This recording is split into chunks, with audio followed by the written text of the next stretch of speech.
Hello, welcome back to my channel Watchlist by Miss C. Those who are new, this channel is all about murder, mystery, true crime, historical events, some celebrity gossip, and much, much more.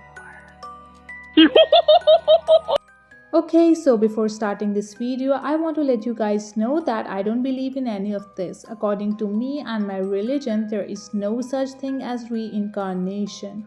I don't know about these stories, if they are true or not, and even if they are, then I don't know how this is possible and what's the reason behind this. I believe that a person lives once and dies once until he's raised again on the day of judgment. Though reincarnation belief is a part of Hindu and Buddhist traditions, but no doubt these following stories are certainly very creepy. On number 1, we have a 3-year-old boy who led police to the man who killed him in his past life. A boy from the Druze ethnic group living in the Golan Heights caused a stir when he claimed he was murdered in a past life. This ethnic group strongly believed in reincarnation. According to some Druze beliefs, birthmarks indicate where death wounds occur during a past life, and the boy had a long red birthmark on his head. When the boy learned how to talk, he started telling elders that he had been killed by an ex-blow in a prior life. The boy was led through several villages to see if any of them were familiar to him. Once he found a familiar village, he claimed that he knew exactly who had killed him. When the boy was taken to that village, he walked up to a man and told him his name. And then the boy continued saying, "I used to be your neighbor. We had a fight and you killed me with an axe." Upon hearing this, the man completely went white as a sheet. The 3-year-old boy even said that he knew where his body is buried.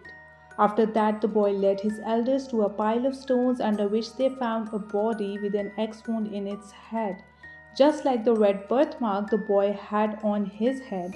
The boy even led everyone to the spot where the axe was buried.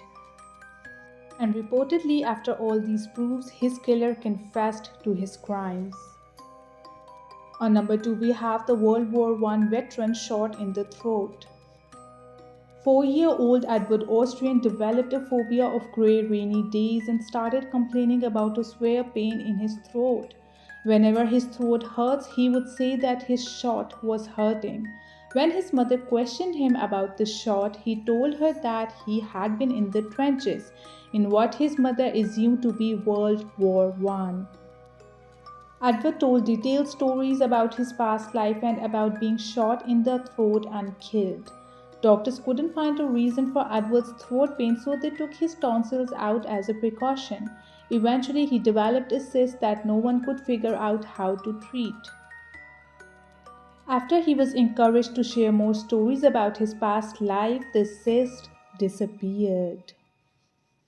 And the doctors never determined the reason why. On number 3, we have the boy who lived before. Cameron McCauley is also known as the Barra Boy.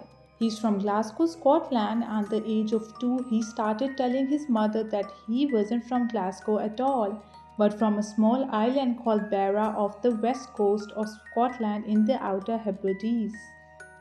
Cameron described intimate details of his life there, including his black and white dog, the beach he used to walk on, about his mother, the house they lived in, and his 7 siblings. He even told names of his former parents, claiming that his father's name was Shane Robertson and that he died in a car crash.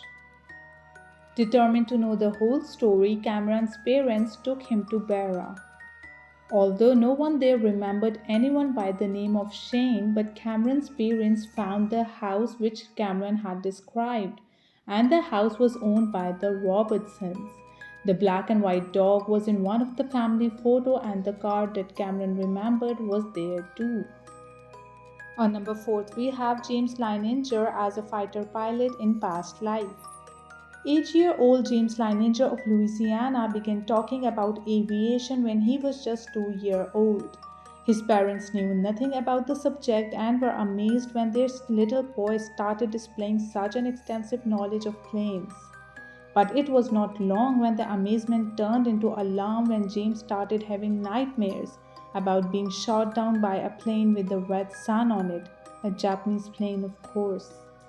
He talked about having dreams and memories of being Lieutenant James McCready Houston, a World War II fighter pilot from Pennsylvania, who had been killed in Iwo Jima more than 50 years earlier. James' mother said he would scream at the top of his lungs, saying, "Airplane crash, on fire, can't get out, help." And as saying this, James would kick and point to the ceiling. Later, James told his parents that he had flown a plane called the Corsair from a boat called the Nedoma.